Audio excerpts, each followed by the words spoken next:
Welcome to Mystery Dome TV, where shadows breathe, truth fractures, and every story drags you deeper than the one before it. Tonight, we explore a nightmare born from modern justice, where a single video clip can destroy a life. This is Deepfake Verdict, the frame no lawyer can fight. My name is Evan Cross, 36 years old, cybersecurity analyst, husband, father of a 9-year-old girl named Lily. I spent years defending companies from digital threats, malware, phishing, identity theft. I never imagined I would become the threat. The night everything turned black started quietly, rain tapping the windows. My wife asleep, Lily tucked into bed. I stayed awake at my desk, cleaning up a minor breach in a client's cloud server.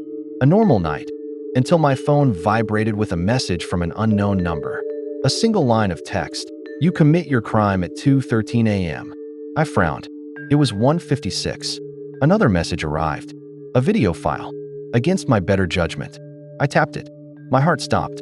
It was me, standing in a dim parking garage, holding a handgun, walking toward a silver sedan, firing through the window. A man slumping forward, dead. The timestamp, 2:13 a.m. 17 minutes in the future. I replayed it, shaking. The face was mine. The clothes, my hoodie, my jeans.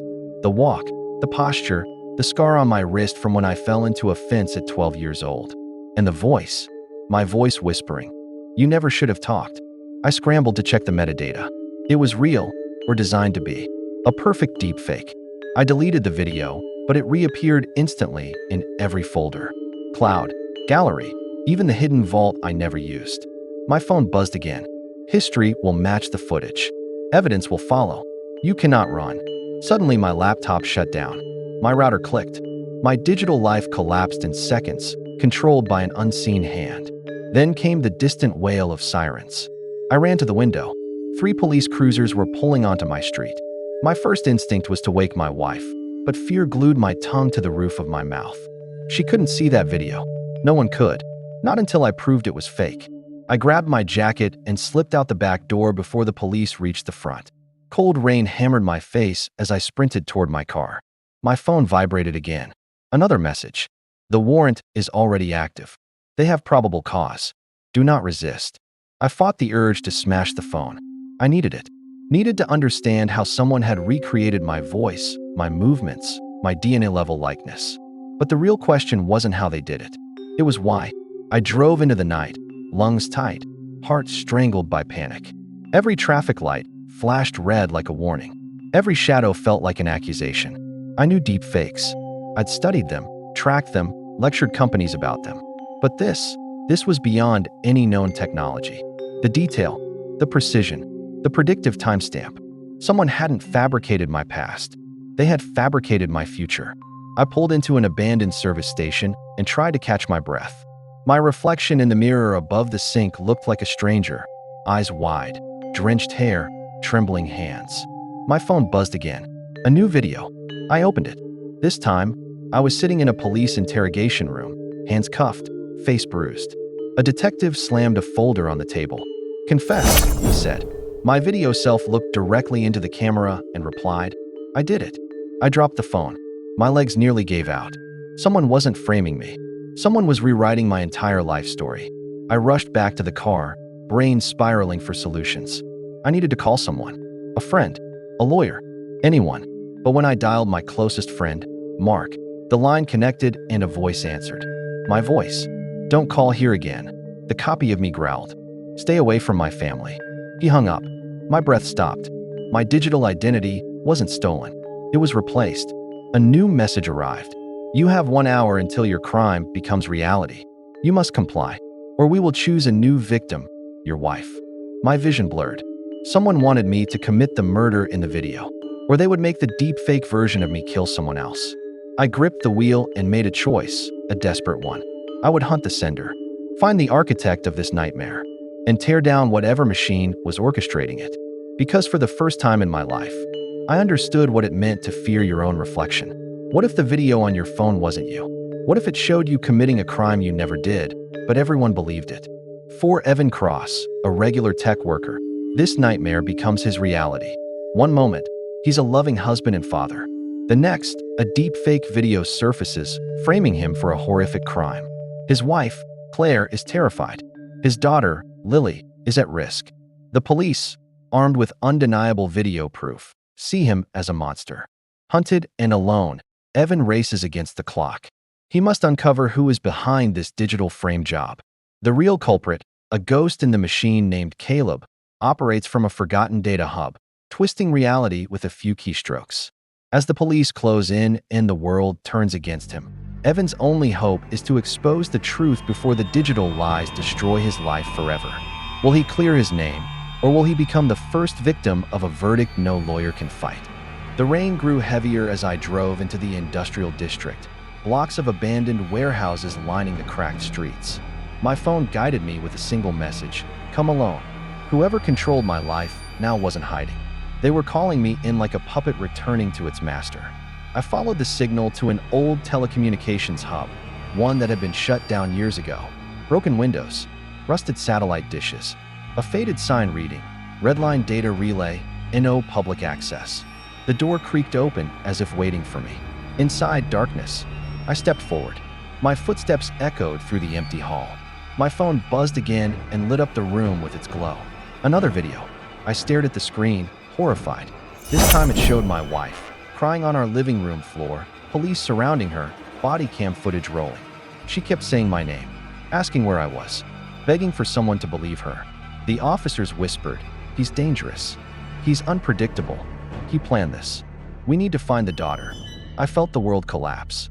Whoever was framing me wasn't just destroying me. They were ripping my family apart. A synthetic voice echoed through the room, machine-like, yet disturbingly familiar. "Welcome, Evan." My heart froze. "Who are you?" I shouted. "What do you want?" The voice answered, "We want justice." Screens flickered on across the walls, hundreds of them, each playing a different deepfake of me. Me robbing banks, me attacking strangers, me planting bombs, me confessing to crimes I never imagined. It was a library of nightmares, a museum of fabricated guilt. "It's not real," I screamed. The voice replied calmly, "It doesn't have to be real. It only has to be believable." A silhouette appeared from behind a glass window above the control room. A man, hooded, watching me like a science experiment. He spoke. "You testified against me, Evan. Remember?" I blinked, searching my memory. His voice clicked into place. "Caleb Mercer, a former employee I reported years ago for insider trading. He went to prison, lost everything. When he got out, he vanished. You ruined my life," he said. "So I rewrote yours. You framed me with deep fakes?" My voice shook. "Not just deep fakes," he replied. "The Redline Protocol, a predictive system that uses your online behavior, your biometrics, your speech patterns, to build the version of you that courts will believe over the real you." He leaned closer to the glass. "You're obsolete, Evan. My version of you commits crimes, confesses to them, lives inside every database, every feed, every security camera." I stared at him, horrified. "You turned me into a criminal, digitally." "No," he said. "I turned you into the perfect villain. The world doesn't want truth, they want closure. And I give them proof. Evidence. A guilty man." He raised his hand, and the screens changed. A live feed of a parking garage, a silver sedan, a shadowy figure approaching, gun in hand. Me. The timestamp, 2:13 a.m. The moment from the first video. "Oh God," I whispered. Caleb's voice echoed. "There is only one thing left to complete the illusion. The real you must disappear." The lights shut off. Footsteps approached behind me. I ran. I sprinted through the hall as emergency alarms blared. My phone vibrated violently. Another message. "The police have your location." I burst through the back exit into the night, just as red and blue lights flooded the street. "Hands up," officers shouted. I didn't move. Couldn't breathe. The nightmare had finally caught me. One officer lowered his weapon and looked at his tablet. His body cam displayed a deep fake, me pointing a gun at them. "It's him," the officer said. I raised my shaking hands. "I'm not the man in that video." I yelled. "It's fake.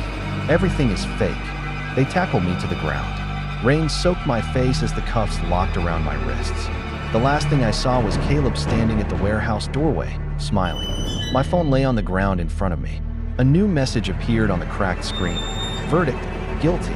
And just like that, My life ended without a trial. Because in the era of perfect digital lies, reality doesn't matter. Only the footage does. This has been Mystery Dome TV. If you want more cinematic horror, crime thrillers, and dark tech nightmares, hit subscribe. Your next story is already watching you. In a world where seeing is believing, what happens when your eyes lie? Evan Cross, a family man, wakes up one morning to find his life stolen. The proof? An impossibly real video showing him committing an unthinkable crime. But it's not him. It's a deep fake, a digital ghost wearing his face. Now a fugitive, hunted by police who trust the data over the man. Evan is in a race against time. His wife and daughter are caught in the crossfire, their lives shattering with every fake headline. The mastermind, Caleb Mercer, a shadowy figure from the past, watches from his lair of monitors, orchestrating Evan's downfall with every keystroke. To clear his name, Evan must navigate a nightmare where technology is the weapon, the witness, and the judge.